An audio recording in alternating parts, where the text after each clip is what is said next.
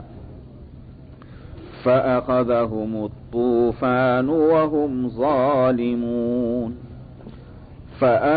فأنجيناه وأصحاب السفينة وجعلناها آية للعالمين وإبراهيم إذ قال لقومه اعبدوا الله واتقوه ذلكم خير لكم إن كنتم تعلمون إنما تعبدون من دون الله أوثانا وتخلقون إفكا إن الذين تعبدون من دون الله لا يملكون لكم رزقا فابتغوا عند الله الرزق واعبدوه واشكروا له إليه ترجعون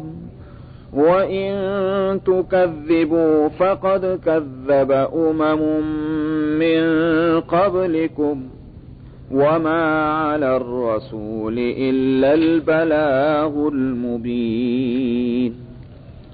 المبين أولم يروا كيف يبدئ الله الخلق ثم يعيده إن ذلك على الله يسير قل سيروا في الأرض فانظروا كيف بدأ الخلق ثم الله ينشئ النشأة الآخرة إن الله على كل شيء قدير يعذب من يشاء ويرحم من يشاء وإليه تقلبون وما أنتم بمعجزين في الأرض ولا في السماء وما لكم من دون الله من ولي ولا نصير صدق الله العظيم.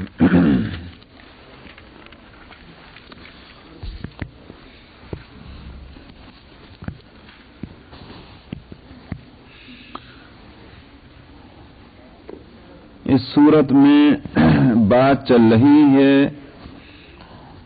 ان مسلمانوں کے تعلق سے کہ جن پر دباؤ پڑ رہا ہے اسلام کے چھوڑنے کا.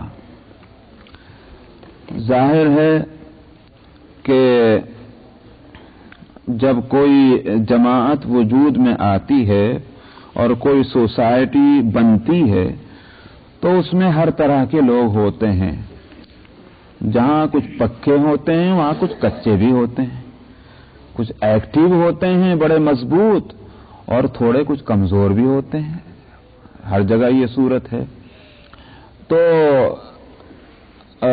حضرات صحابہ رضی اللہ عنہم میں بھی کم از کم اس وقت کہ جس وقت اسلام کا قبول کرنا اس وقت کی میجارٹی کے نزدیک بہت بڑا جرم بن چکا تھا، تو بڑے دل گردے کی بات تھی کہ اسلام قبول کرے اور اسلام پر جمے رہے. کچھ ان میں وہ بھی تھے کہ ذرا پریشانی زیادہ ہو گئی تو کچھ ڈھیلے پڑ گئے، اور جب پریشانی ختم ہو گئی تو پھر اپنی اسی اسلام پر آ گئے. ایسے بھی تھے. لیکن میں نے جیسے عرض کیا کہ یہ ہر دور میں ہوتا رہا ہے، تو ہر دور میں اس بات کو گوارا کیا جا سکتا ہے، مگر اس دور میں نہیں. کیوں؟ اس لیے کہ اس دور میں دراصل اس اسلام کے اس درخت کو تو جمانا ہے. اگر ابھی طوفانوں کی نظر ہو گیا یہ درخت تو آگے پروان کیسے چڑھے گا؟ اسی واسطے آج کے زمانے میں جو چیزیں معافی کے قابل ہو سکتی ہیں ان دنوں میں انہی چیزوں پر مؤاخذہ ہوا، پکڑ ہوئی ہے. اور اسی سے وہ حدیث کا وہ مفہوم بھی سمجھ میں آتا ہے کہ نبی کریم صلی اللہ علیہ وسلم نے فرمایا حضرات صحابہ رضی اللہ عنہم کو خطاب کر کے کہ اس وقت تم لوگ جس حالت میں ہو، دین کا اگر 10واں حصہ تم نے چھوڑ دیا تو ہلاک ہو جاؤ گے. اور ایک زمانہ تمہارے بعد آنے والا ہے کہ اگر دین کے 10ویں حصے پر عمل کر لیا تو نجات پا جائیں گے، جس کی میں پہلے وضاحت میں کر چکا ہوں کیا مطلب ہے 10ویں حصے کا، تو لہذا میں اس کو نہیں لوٹاتا آج. لیکن بتانا یہ ہے کہ یہ فرق کیوں ہے زمانے کا. فرق یہ ہے کہ آج کا زمانہ اپنے اس نیچرل وے میں جا رہا ہے کہ سوسائٹی کے اندر، کمیونٹی کے اندر کمزور اور ایکٹیو ہر طرح کے لوگ ہوتے ہیں. اس مزاج کو انسانوں کا نہیں بدلا جا سکتا. مگر وہ زمانہ جو ہے وہ زمانہ اس اعتبار سے بڑا امپورٹنٹ ہے اور بڑا نازک ہے کہ اس وقت اس پودے کو جمانا ہے. اگر اس میں ذرا بہت کمزوریاں، آپ دیکھتے ہیں آم کا درخت جو لگاتے ہیں جو لوگ، وہ اس کی جتنی احتیاط شروع میں کرتے ہیں جب وہ بڑھ جاتا ہے پھر اس کی احتیاط کی ضرورت نہیں. جب پودا لگایا جاتا ہے آم کا تو اس وقت کسان یا باغبان اس کی بڑی دیکھ ریکھ کرتے ہیں کہ سردی کا اثر اس پر نہ ہو جائے اور اس پر جو ہے شبنم اور پالا نہ پڑ جائے اور برف اور سنو نہ پڑ جائے. اگر ان میں سے کوئی چیز بھی پڑے گی وہ درخت برباد ہو جائے گا. کبھی بھی پروان نہیں چڑھے گا. لیکن جب خاص ایک قد و قامت اس کو مل جائے اور تھوڑا سا اوپر بڑھ جائے اور اس کا تنا بن جائے, اور اس کے بعد چاہے سردی پڑو یا پالا پڑو, اس پر کوئی فرق نہیں پڑتا, درخت بن چکا ہے, اب اس کو کوئی ہلائے گا نہیں. ٹھیک اسی طرح سے سوسائٹی بھی اور کمیونٹی کا حال ہے. ابتدائی میں اگر اس کو کیڑے لگ جائیں تو اس کے تنا ہے ہی کتنا, ایک کیڑا بھی اس کو صاف کر جائے گا. لیکن بڑا جب درخت بن جائے گا تو پھر اس کو تھوڑے بہت کیڑوں کی تکلیفوں کو وہ برداشت کر لے جائے گا اور آفتوں کو جھیل جائے گا. اس لیے اس زمانے میں ایمان اور اسلام کے تعلق سے ادنا درجے کی کمزوری کو بھی برداشت نہیں کیا گیا. تو جو کمزور تھے ایمان والے, اور جہاں مصیبتیں آئیں تو ذرا پیچھے ہٹ گئے, اور جہاں مصیبتیں دور ہوئیں اور دیکھا کہ اب کوئی آفت نہیں تو مسلمانوں کے ساتھ لگ گئے, ان کی گرفت کی جا رہی ہے کہ تمہاری یہ بات جو ہے یہ چلنے والی نہیں ہے, اس کو ہم برداشت نہیں کریں گے. تو فرمانا ہے کہ وَمِنَ النَّاسِ مَن يَقُولُ, لوگوں میں کچھ وہ ہیں کہ جو کہتے ہیں کہ ہم ایمان لے آئے اللہ پر, دعویٰ کرتے ہیں ایمان کا.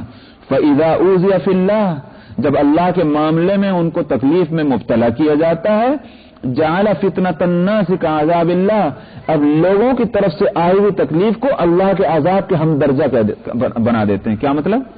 اسلام کیوں قبول کیا تھا؟ اللہ کے عذاب سے بچنے کے لیے, وہاں کی تکلیفوں سے نجات پانے کے لیے. اور اب دنیا کی تکلیف جب سامنے آئی تو تم کہتے ہو کہ ہم جو ہے یہ تو ہم جس تکلیف سے بچنا چاہتے ہیں وہ تکلیف تو یہاں بھی ہے.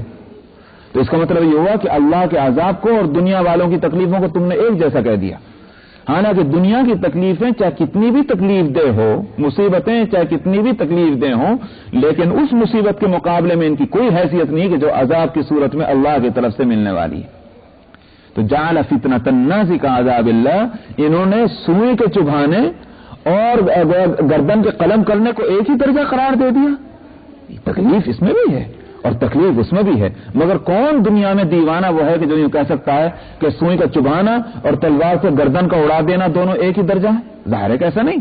تو ٹھیک اسی طرح سے لوگوں سے آج ایمان کی راہ میں جو تکلیفیں پہنچ رہی ہیں, بلا شبہ یہ تکلیف ہے, مگر تم نے ایمان اور اسلام کا دعویٰ کیا, کیوں کیا تھا, کیوں قبول کیا تھا؟ اس لیے کہ عذاب خداوندی سے بچنا تھا. اس سے تم اب بھی نہ بچ سکو گے اگر تم اس طرح ہچر مچر کرتے رہو گے. تو یہ اصل بات یہ کہ آج ہم لوگوں کے واسطے ہے یہ مسئلہ. آج ہماری حالت دیکھیے تو ہم اسلام پر کتنا عمل کر رہے ہیں. میں بھی اچھی طرح جانتا ہوں, آپ میں سے ہر آدمی اپنی جگہ جانتا ہے. کیوں عمل نہیں کر رہے ہیں؟ ایک ہی بات ہے کہ دنیا کی تکلیفیں ہم سے برداشت نہیں ہوتی, یہی تو ایک وجہ ہے نا. تو جعل فتنۃ الناس کعذاب اللہ, ہم نے دنیا کی تکلیفوں کو اللہ کے عذاب کے جیسا قرار دے لیا. یہ تکلیفیں برداشت ہو سکتی ہیں, لیکن وہ تکلیف تو کسی سے بھی برداشت نہیں ہوگی. یہاں کیا آپ سمجھتے ہیں کہ ساری دنیا آرام سے ہے؟ نہیں. لیکن کیا ان تکلیفوں میں پڑ کر کوئی ہلاک ہو جاتا ہے؟ نہیں. یہ تکلیفیں اللہ تعالیٰ نے دنیا میں رکھی ہیں, وہ اتنی درجے میں رکھی ہیں جس درجے میں انسان ان کو برداشت کر سکتا ہے, لیکن وہاں کی تکلیف جو ہے وہ ناقابل برداشت. تو اس واسطے ان دونوں کو ایک درجہ نہیں دے سکتے. ہمیں یہ سوچنا ہے کہ ہم نے اسلام کے جو ٹکڑے کیے ہوئے ہیں اور اسلام کے جو ہم نے بخیے ادھیڑی ہیں اور ان کو تیا پانچا کیا ہے, اور اس لیے کہ ہم کو دنیا کی تکلیف جو ہے وہ ہم سے برداشت نہیں ہوتی اور دنیا کا نفع ہم سے نہیں چھوڑا جاتا. سوال یہ کہ وہاں کا کیا بنے گا, وہ جو اللہ کا عذاب ہمارے لیے ہے اس کا کیا بنے گا. اصل ڈرنے کی چیز وہ ہے. فرمایا کہ جعل فتنہ فإذا أوذي في الله, جب اللہ کے معاملے میں تکلیف ان کو ہوتی ہے تو یہ لوگوں کے فتنے کو, لوگوں کی آزمائش کو کر دیتے ہیں اللہ کے عذاب کے جیسا. اور اگر آ جائے کہیں مدد آپ کے رب کی طرف سے, لَيَقُولُنَّ إِنَّا مَعَكُمْ, تو پھر وہ کہتے ہیں اجی ہم تو آپ کے ساتھ ہی تو ہیں, دیکھو ہم بھی تو مسلمان ہیں, ہم نے کلمہ پڑھا تھا کہ نہیں پڑھا تھا. تو پھر یوں کہہ دیتے ہیں ہم آپ کے ساتھ ہیں. تو اس کا مطلب یہ ہے کہ میٹھی میٹھی میں ساتھ ہیں, کڑوے کڑوے میں ساتھ نہیں. تو ظاہر ہے کہ ایسوں کا کیا اعتبار, ایسوں سے گاڑی کیسے چلے گی؟ گاڑی تو ایسے لوگوں سے چلانی ہے کہ جو اچھے اور برے, گرم اور سرد, تنگی اور ترشی ہر حالت میں ساتھ ہوں. دراصل انہی سے اس گاڑی کو چلوانا ہے. اَوَلَيْسَ اللَّهُ بِأَعْلَمَ بِمَا فِي صُدُورِ الْعَالَمِينَ, دنیا والوں سے چھپا سکتے ہو, اللہ میں ایسا نہیں چھپے گی. کیا اللہ تعالیٰ جو دنیا والوں کے سینوں میں جو کچھ ہے کیا اس سے واقف نہیں ہے؟ واقف ہے. تو اللہ سے کہاں چھپاؤ گے تم کہ تمہارا ایمان ہے یا محض ایک بزنس کر رہے ہو تم ایمان کے نام پر؟ وَلَيَعْلَمَنَّ اللَّهُ الَّذِينَ آمَنُوا وَلَيَعْلَمَنَّ الْمُنَافِقِينَ. اللہ میاں ضرور بھی ضرور پتہ چلائے گا ایمان والوں کا، اور ضرور بھی ضرور پتہ چلائے گا منافقین کا. یہ نفاق ہے، تو نفاق کو بھی الگ کرنا ہے، اخلاص کو بھی الگ کرنا ہے. یہ چھانٹنا ہے ہمیں. اور اس کا ایک ذریعہ دنیا میں مصیبتوں ہی سے پرکھا جاتا ہے انسان، ورنہ راحتوں میں تو دشمن بھی اپنے بن جاتے ہیں. سمجھ میں آیا؟ اگر خوب کھانے کو دیتے رہیے، آپ ضیافتیں کرتے رہیے، تو جن سے آپ کی دشمنی وہ بھی دوست بن جائیں گے اس وقت. تو ہاں، دیکھنا ہی ہے کہ مصیبت میں کون ساتھ دیتا ہے اور کون ساتھ چھوڑتا ہے. اس لیے اللہ تعالیٰ تمہوں کو کس رہے ہیں، مصیبتوں میں تم کو ڈال رہے ہیں، آزمائشوں میں ڈال رہے ہیں، تاکہ پتہ چل جائے کہ کون کچا اور کون پکا. وقال الذين كفروا للذين آمنوا اتبعوا سبيلنا ولنحمل خطاياكم. وہ جو ان کے جغادری تھے کافروں کے، تو وہ اسلام نہ صرف یہ کہ خود قبول کرتے تھے، بلکہ جو انہوں نے اسلام قبول کر لیا ان کو بھی روکتے تھے. نہ کہاں جاتے ہو؟ کہنے کا اللہ کے عذاب سے ڈر رکھتا ہے، وہاں کون جہنم میں جلے گا؟ نہیں تم فکر مت کرو، ہم تمہاری ساری ذمہ داری اٹھا لیں گے. یوں کہا کرتے تھے. وَلْنَحْمِلْ خَطَايَاكُمْ، تمہاری ساری ذمہ داریوں کو ہم لے لیں گے. اللہ میاں کے یہاں پیش ہوئے کہہ دینا تم اس بات کو کہ انہوں نے ہم کو روکا تو ہم بھی بت لیں گے وہاں، تم بچ جاؤ گے، مگر تم ان کے راستے پہ مت چلو. تو کہا کافروں نے ایمان والوں سے کہ ہمارے راستے کی پیروی کرو، فالو کرو، اور ہم اٹھا لیں گے تمہاری خطاؤں کو، ہم بوجھ اٹھائیں گے. وما هم بحاملین من خطاياهم من شيء، فرمایا کوئی کسی کا بوجھ نہیں اٹھایا کرتا، یہ ان کی خطاؤں کا بوجھ نہیں اٹھائیں گے. وما هم بحاملین، اسی لیے قرآن شریف میں دوسری جگہ وہ آیت گزر چکی ہے سورہ بنی اسرائیل کے دوسرے رکوع میں، جو فرمایا تھا کہ لا تزر وازرۃ وزر اخرى، کوئی بھی کسی کا بوجھ نہیں اٹھائے گا. یعنی بوجھ نہ اٹھانے کے کیا معنی؟ یہ نہیں ہوگا کہ آپ تو سبکدوش ہو گئے، آپ تو فری ہو گئے اور میں نے آپ کا بوجھ اٹھا لیا، یہ نہیں ہوگا وہاں. تو فرمایا کہ وما هم بحاملین من خطاياهم من شيء، اور یہ نہیں ان کی خطاؤں کا بوجھ اٹھائیں گے کچھ بھی، من شيء انہم لکاذبون، یہ جھوٹے ہیں جو یوں کہہ رہے ہیں کہ ہم بوجھ اٹھا لیں گے، لہذا ان کی بات نہیں سننی چاہیے.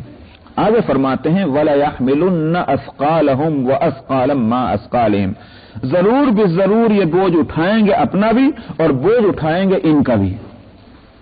پہلے تو انکار کیا کہ ان کا بوجھ نہیں اٹھائیں گے، اب آگے کہتے ہیں کہ اپنا بھی اٹھائیں گے اور دوسرا کا بھی اٹھائیں گے. تو اب ان دونوں میں تضاد نہیں ہے.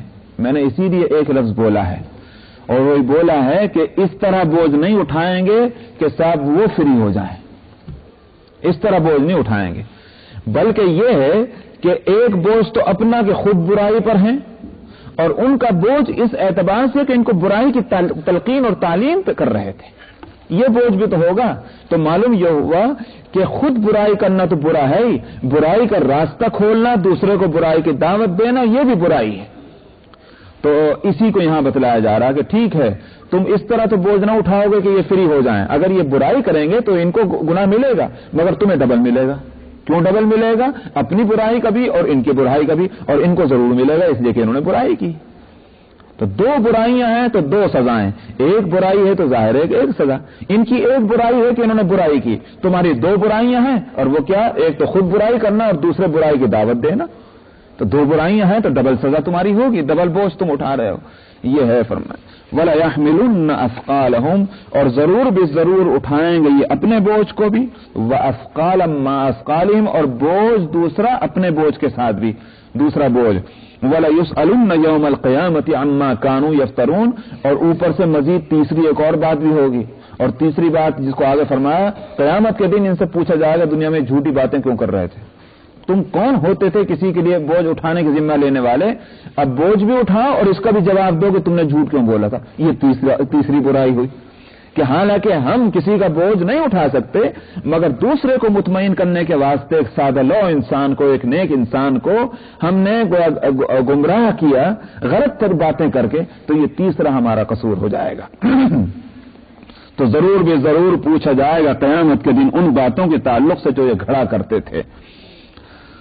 آگے قرآن پاک کی جو ایک عادت ہے، اور وہ یہ کہ جب کوئی نصیحت کرتا ہے اور قیامت میں جو کچھ گزرے گا اس کو بتاتا ہے، تو اسی کے ساتھ پچھلی قوموں پر جو کچھ ہو چکا اس کو بھی سامنے لاتا ہے، تاکہ میں نے کہا پہلے میں نے بتایا تھا کہ اصل میں انسان کا ٹھیک وہی مزاج ہے جو خربوزے کا. کہا کرتے ہیں کہ خربوزے کو دیکھ کر رنگ پکڑتا ہے. تو اسی طرح سے انسان جو ہے وہ بھی انسانوں کو دیکھ کر رنگ پکڑتا ہے. اچھے انسانوں کی صحبت مل گئی یا اچھے انسانوں کے حالات سنے تو اچھائی کا جذبہ دل میں پیدا ہوتا ہے. اور اگر برے انسانوں کی صحبت ملی یا برے انسانوں کے حالات پڑھتا ہے تو اس سے دلوں کے اندر برائی کے جذبات پیدا ہوتے ہیں. اسی واسطے جہاں عقل مندوں نے، بزرگوں نے، علماء نے اچھی صحبتوں کو اختیار کرنے کی ہدایت دی ہے، اور وہ ہدایت جو قرآن پاک سے لی گئی ہے. خود قرآن پاک میں نبی کریم صلی اللہ علیہ وسلم کو ہدایت ملی جو خود اچھے اور ساری اچھائی کا مرکز ہیں. جی دنیا میں اچھائی ہمارے پاس کہاں سے آئی؟ ظاہر ہے کہ واسطہ ہے نبی کریم صلی اللہ علیہ وسلم کی ذات گرامی، لیکن چونکہ ایک اصول بتلانا تھا تو خود نبی کو ہدایت کی گئی صلی اللہ علیہ وسلم، وَاصْبِرْ نَفْسَكَ مَعَ الَّذِينَ يَدْعُونَ رَبَّهُمْ بِالْغَدَاةِ وَالْعَشِيِّ يُرِيدُونَ وَجْهَهُ. آپ اپنے کو جمائے رکھیے کہ لوگوں کے ساتھ، ان لوگوں کے ساتھ جو اپنے رب کو اس کی خوشنودی کے واسطے صبح و شام اس کو پکارتے ہیں، یعنی اللہ والے لوگ جو ہیں، اللہ والے لوگ، اللہ کا کام کرنے والے، اللہ کو یاد کرنے والے لوگوں کے ساتھ آپ رہا کیجئے. یعنی اپنا رہن سہن انہی کے ساتھ رکھیے، اپنے اوقات انہی کے ساتھ گزاریے. نبی کو ہدایت کی جا رہی ہے. تو اس سے لوگوں نے نکالا کہ صحبت صالح تو راہ صالح کنت، صحبت طالح تو راہ طالح کنت. نیکوں کی صحبت تم کو بھی نیک بنا دے گی اور بروں کی صحبت تم کو بھی برا بنا دے گی. تو یہ اصول جو نکلا، ایک طرف جہاں یہ اہم بات ہے، وہیں حضرات علماء اور بزرگوں نے اس چیز کو بھی اہمیت کے ساتھ رکھا ہے لوگوں کے سامنے کہ دیکھو بری باتیں مت سنو، برا لٹریچر مت پڑھو، اس لیے کہ اس کا بھی اثر پڑتا ہے. سمجھ میں آئے؟ اچھی کتابیں آپ پڑھیں گے تو اچھی باتیں آپ کی آنکھوں کے سامنے آئیں گی، اچھی باتیں آپ کے دماغ میں اور دل میں آئیں گی تو آپ کے اندر اچھائیوں کا جذبہ پیدا کریں گی. بزرگوں کے واقعات پڑھیے، صحابہ کے واقعات سنیے، اس سے دلوں کے اندر اگر آپ محسوس کریں گے کہ یہ خواہش پیدا ہوگی کاش میں بھی ایسا ہو جاؤں، کاش میں بھی یہ کام کر لوں. اور اگر وہ کام ایسا ہوا کہ آپ سمجھتے ہیں کہ میں تو کر سکتا ہوں یہ کام، تو آپ کرنے کھڑے ہو جائیں گے فوراً کہ بھئی یہ کام تو میں بھی کر سکتا تھا، کیوں نہ کروں یہ کام، اس لیے کہ فلاں آدمی اچھا بنا ہے ان کاموں کی وجہ سے تو میں بھی اچھا بنوں. تو اچھے لوگوں کا تذکرہ اچھائی کا جذبہ دل میں پیدا کرتا ہے، اور برے لوگوں کا یا بری باتوں کا تذکرہ برائی کا جذبہ پیدا کرتا ہے. اس لیے بے حیائی اور فحش اور گویا یوں کہیے کہ حیا سوز قسم کے واقعات اور گانے اور اسی طرح شعر، اس کو پڑھنے کو منع کیا. محض شعر پڑھنا، محض قصہ سنانا یہ برا نہیں ہے. نعت کوئی پڑھتا ہے، قصیدہ کوئی پڑھتا ہے، حمد کوئی پڑھتا ہے، اس میں کوئی اشکال نہیں. اشکال ہے اور ممانعت ہے ایسے شعر کہنے میں، ایسی حکایتیں اور اسٹوریز بیان کرنے میں کہ جس سے اخلاق جو ہے برباد ہوتے ہیں، ان سے منع کیا گیا. تو اس لیے قرآن پاک گزشتہ قوموں کے واقعات کیوں بیان کرتا ہے؟ اس لیے بیان کرتا ہے کہ اچھے اور برے کے تعلق سے تمہارے دل میں یہ جذبات پیدا ہو جائیں کہ جو برے لوگ تھے ہمارے بھائی بہن، انہوں نے اگر برائی کی تو اس کا نتیجہ ان کے سامنے آیا. جو اچھے لوگ تھے جنہوں نے اچھائی کو اپنایا، دیکھو وہ کس طرح سے کامیاب ہوئے. کیوں نہ ہم بھی غلط راستے کو چھوڑ کر اچھے راستے پر چلیں. تو اس سلسلے میں واقعہ بیان ہو رہا ہے حضرت نوح علیہ الصلوۃ والسلام کا، جو متعدد صورتوں میں بھی بیان ہو چکا، کہیں مختصر اور کہیں مفصل. فرمایا کہ ہم نے بھیجا ہے نوح کو اس کی قوم کی طرف. تو کیا ہوا؟ فَلَبِثَ فِيهِمْ أَلْفَ سَنَةٍ إِلَّا 50 عَامًا.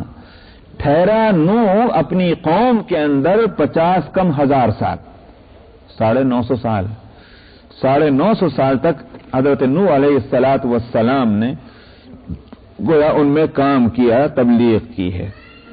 اب یہ کہ آیا ان کی عمر بھی اتنی ہی تھی یا کام کی مدت اتنی ہے؟ یعنی کام کی مدت کا مطلب یہ ہے کہ اتنے دن کی تبلیغ کے بعد پھر مزید زندہ رہے، یا اس سے نبوت سے ملنے سے پہلے کتنا عرصہ ان کو زندگی ملی. قرآن اس کو نہیں بتلاتا.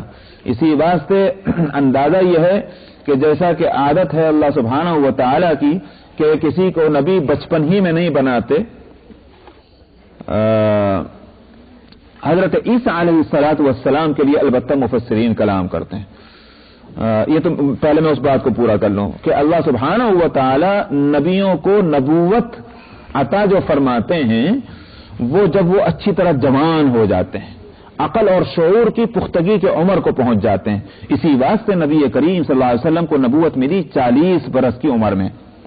40 سال کی عمر ہو گئی، اب سارے قوا کو میں ٹھہراؤ پیدا ہو گیا، جذبات میں ٹھہراؤ پیدا ہو گیا، اب نبوت ملی. کیونکہ میں پہلے بھی بتلا چکا ہوں کہ اس عمر میں آ کر کے عقل آگے جذبات پیچھے ہوتے ہیں، اور اس سے پہلے جب نوجوانی ہوتی ہے تو جذبے آگے عقل پیچھے ہوتی ہے. تو اس لیے جب یہ ہوا کہ جذبات کے ٹھہراؤ اور عقل کی پختگی کا وقت آیا تو اس وقت نبوت سے سرفراز کیا گیا. عام انبیاء کے لیے یہی ہے. اس پر مجھے یاد آ رہا ہے کہ حضرت عیسیٰ علیہ الصلوۃ والسلام کے واسطے اصل میں مفسرین کلام کرتے ہیں، اور کلام کی ایک بنیاد تو ہے یہ کہ چونکہ مشہور یہ ہے کہ ان کو جو اٹھایا گیا تھا آسمان پر اس وقت ان کی عمر 33 سال تھی، تو اس کا مطلب یہ ہے کہ نبوت اس سے پہلے مل چکی تھی. ایک تو یہ تو شہرت کی بنیاد ہے. لیکن اس کے علاوہ ایک اور بحث کی بنیاد، اور وہ ہے قرآن شریف میں ایک واقعہ جو قرآن شریف میں ذکر کیا گیا. اور وہ کیا کہ حضرت عیسیٰ علیہ الصلوۃ والسلام گود میں ہیں حضرت مریم کے، بالکل بچپن میں ہیں. لوگوں نے تانے دینے شروع کیے حضرت مریم کے گود میں بچہ دیکھ کر کہ ایک بزرگ کی اولاد ہو کر کے، ایک بزرگ کی بیٹی ہو کر یہ کہاں سے لائی ہے تو بچہ. تو جو انہوں نے چیخ پکار شروع کی تو حضرت مریم تو پہلے ہی سے پریشان تھی، کیا گزرے گی میرے اوپر. لیکن اللہ تعالیٰ نے ان کی تسلی فرمائی تھی کہ تو مت بات کرنا، تو اپنا روزہ رکھ لینا بولنے کا، اور باقی ہم دیکھ لیں گے کیا ہوتا ہے. چنانچہ جب لوگوں نے یہ سب باتیں کی تو حضرت مریم علیہ السلام نے بیٹے کی طرف اشارہ کر دیا، اسی سے پوچھ لو، مجھ سے کہاں کو پوچھتے. تو اب لوگوں نے کہا کہ ہم اس بچے سے کہاں سے پوچھیں، کیا پوچھیں اس بچے سے، یہ دودھ پیتا بچہ ہے. تو فاشارت الیہ قالوا کیف نکلم من کان فی المہد صبیا. حضرت مریم نے تو اشارہ کر دیا، تو وہ کہنے لگے ہم اس سے کیسے بات کریں اس بچے سے. ابھی وہ یوں کہہ رہے تھے کہ حضرت عیسیٰ علیہ السلام بول پڑے، قال انی عبد اللہ آتانی الکتاب وجعلنی نبیا، کہ میں اللہ کا بندہ ہوں اور اس نے مجھ کو کتاب دی ہے اور مجھ کو نبی بنایا ہے. یہ ہے وہ چیز کہ سوال یہ ہے کہ ابھی تو یہ بچپن میں ہے، ابھی کہاں سے نبی بن گئے. نبوت تو ملتی ہے جوانی میں، تو کیا حضرت عیسیٰ علیہ السلام پیدائشی نبی تھے؟ اس پر میں بتلا رہا ہوں کہ ایسی بات نہیں، بلکہ یہ ایسا ہی ہے جعلنی نبیہ جیسے آتانی الکتاب. اور آتانی الکتاب کا ترجمہ تو یہی کریں گے مجھے کو کتاب دے دی، لیکن ظاہر کتاب تو ساتھ لے کر نہیں آئے، تو کتاب انجیل تو بعد میں ملی تھی. لیکن اصل میں قرآن کا ایک محاورہ ہے، اور محاورہ یہ ہے کہ فیوچر میں ہونے والی یقینی بات کو ماضی کے صیغے سے پاسٹ ٹینس سے بیان کرتا ہے. یہ عرب کا محاورہ ہے. کیوں؟ اس واسطے کہ تاکہ اس کا یقینی ہونا معلوم ہو. دیکھیے مثلا میں کہتا ہوں ایک آدمی آ گیا، میں یہ کہہ رہا ہوں کہ فلانا آدمی آ گیا. اب ظاہر ہے کہ جب میں یہ کہہ رہا ہوں تو اس کے آ جانے میں کوئی غیر یقینی بات نہیں ہے، وہ تو آ ہی گیا جس کو میں کہہ رہا ہوں کہ وہ آ گیا. لیکن اگر میں کہوں وہ آدمی آ جائے گا تو یہ خیال ہو سکتا ہے پتہ نہیں آئے گا کہ نہیں آئے گا. تو فیوچر میں جو چیز ہونے جا رہی ہے اس کا ہونا غیر یقینی ہے، جو پاسٹ میں ہو چکی ہے اس کا ہونا تو یقینی ہے، اس کو کون کہہ سکتا ہے کہ نہیں ہوئی. اسی طرح سے قرآن شریف جو ہے وہ واقعات مستقبل کے اور فیوچر کے کہ جو قرآن کے نزدیک یقینی ہیں ان کو پاسٹ ٹینس سے بیان کرتا ہے کہ تمہارے نزدیک پاسٹ جو ہے وہ یقینی ہے، اسی طرح اس فیوچر کے اس واقعے کو یقینی سمجھو. اسی لیے قرآن شریف میں قیامت کے تمام واقعات کو پاسٹ ٹینس سے بیان کرتا ہے کہ مثلا اذا الشمس کوورت، جب سورج جو ہے اس کی روشنی چھین لی جائے گی، حالانکہ کوورت جو ہے پاسٹ ٹینس ہے، حالانکہ یہ واقعہ ابھی نہیں ہوا اور قرب قیامت میں ہوگا. وَإِذَا النُّجُومُ انْكَدَرَتْ، اور اسی طرح سے ستارے جو ہیں وہ بے نور ہو کر جھڑ جائیں گے. وَإِذَا السَّمَاءُ انْفَطَرَتْ، آسمان جو ہے پھٹ جائے گا. ہم ترجمہ جو کر رہے ہیں پھٹ جائے گا، یہ ہمارا اپنا ترجمہ ہے، لیکن اصل ترجمہ یہ نہیں ہے. اصل ترجمہ کیا ہے؟ سورج بے نور ہو گیا، ستارے جھڑ گئے اور جب آسمان پھٹ گیا، یہ ہے ترجمہ اصل. لیکن حالانکہ ابھی یہ واقعہ ابھی نہیں ہوا، ہوگا آگے چل کر کے، مگر قرآن پاسٹ ٹینس سے اس لیے بیان کرتا ہے کہ یہ معلوم ہو جائے کہ یقینی ہے. تو اسی طرح سے حضرت عیسیٰ علیہ الصلوۃ والسلام نے جو یہ بات کہی کہ جعلنی نبیہ، اگرچہ ابھی نبی نہیں بنائے گئے لیکن نبی بنائے جانا ان کا یقینی تھا.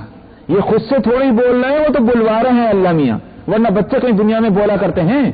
تو اس واسطے چونکہ اللہ تعالیٰ بلوا رہے ہیں تو جو چیز آگے یقینی ہونے جا رہی ہے اس کو پاسٹ ٹینس سے بیان کیا.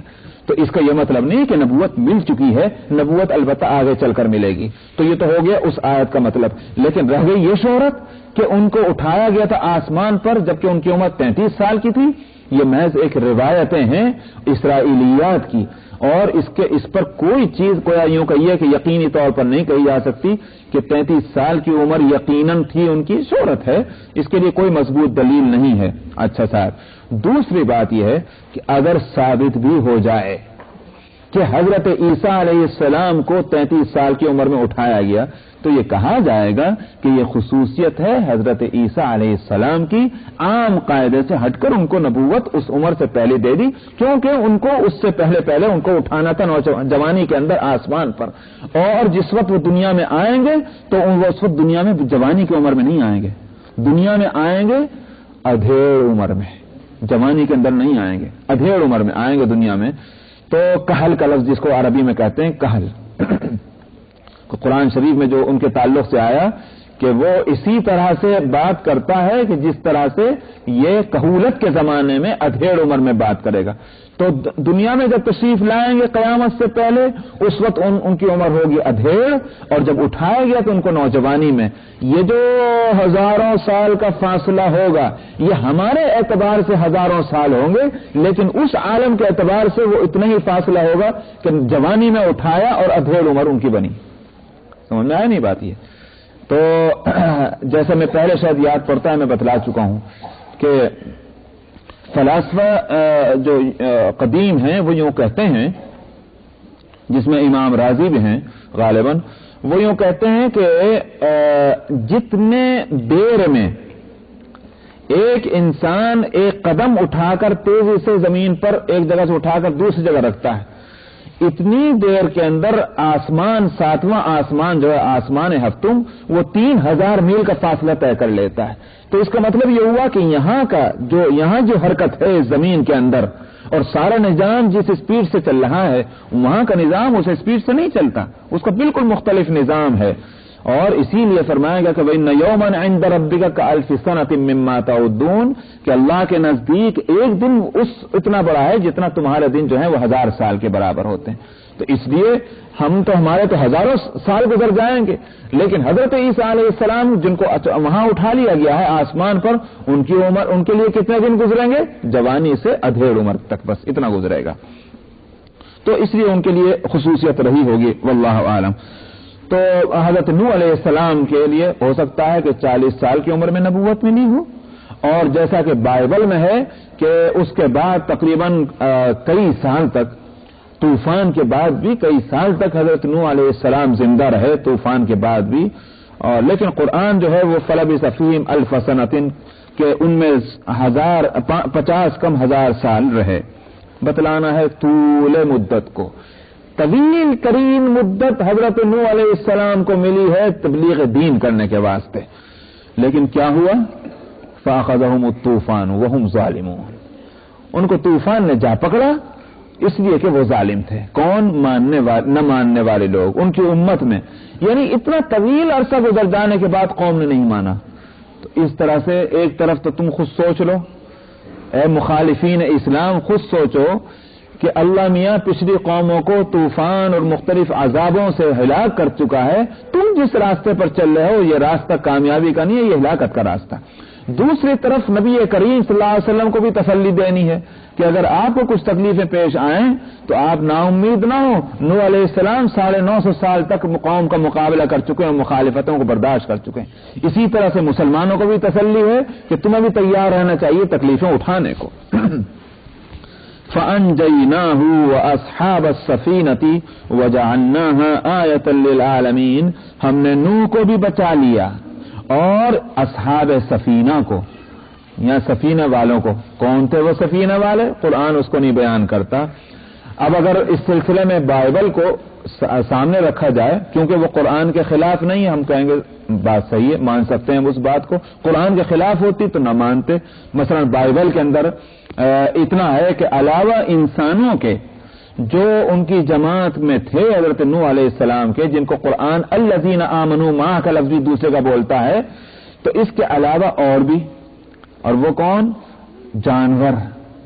وہ اللہ کے حکم سے جانوروں کے ایک ایک جوڑے جو ہیں وہ بھی لے لیے گئے تھے. شیر، بھیڑیے، جتنے بھی تھے، درندے، چرندے، پرندے، ان سب کا ایک ایک جوڑا حضرت نوح علیہ السلام نے کشتی میں سوار کرا دیا تھا اللہ کے حکم سے.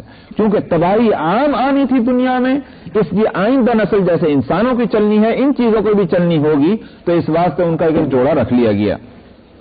تو اس لیے اصحاب السفینہ، میں نے کہا کہ قرآن کے خلاف نہیں، اصحاب السفینہ کشتی والے، اب کوئی بھی ہو، انسان ہو یا غیر انسان ہو، ان سب کو بچا لیا گیا.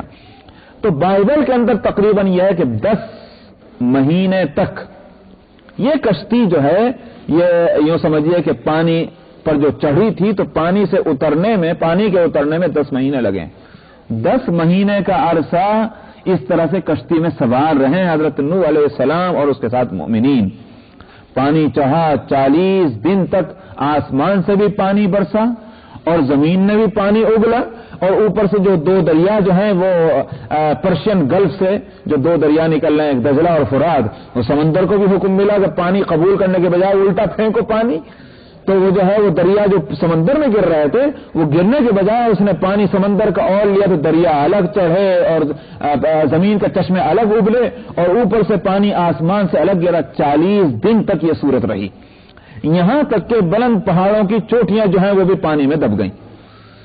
اور تب یہ کشتی جو ہے پانی ٹھہرا گیا. مہینوں اسی حالت میں 6 مہینے تک اسی طرح سے کشتی جو ہے وہ تیرتی رہی، چلتی رہی. اور تب کہیں جا کر اللہ سبحانہ و تعالی نے، اور قرآن شریف میں یہاں نہیں دوسری جگہ بیان کیا گیا کہ ان کو آگ میں، اس میں پانی میں ڈبو کر آگ میں جلایا گیا. دوسرے صورت میں یہ واقعہ اس طرح سے ہے. اور اس کی توجیہ جو کی گئی ہے وہ 2 ہیں. ایک تو یہ کہ دنیا کے اعتبار سے تو یہ پانی کا طوفان جس میں ہلاک ہوئے، اور وہ جو آگ میں جلنا ہے وہ آخرت کے اعتبار سے کہ آخرت میں ان کو جہنم کی سزا ملے گی. لیکن دوسرے مفسرین کہتے ہیں کہ نہیں، دونوں عذاب یہی تھے. اللہ تعالیٰ نے اوپر سے تو پانی میں ڈبویا اور پانی کے نیچے آگ دہکائی. آپ کہیں گے آگ اور پانی یہ کیسے جمع ہوئے؟ لیکن آپ کو معلوم نہیں ہے پانی کے اندر حرارت ہے جس کو کرنٹ کہتے ہیں. سمندر کے اندر، دریاؤں کے اندر پانی میں کرنٹ ہوتا ہے. اسی کرنٹ کو اگر بڑھا دیا جائے تو وہ آگ کا کام دے. آج کیا پانی سے آپ بجلی نہیں تیار کر رہے کہ نہیں کر رہے؟ اور بجلی کیا ہے؟ آگ ہے.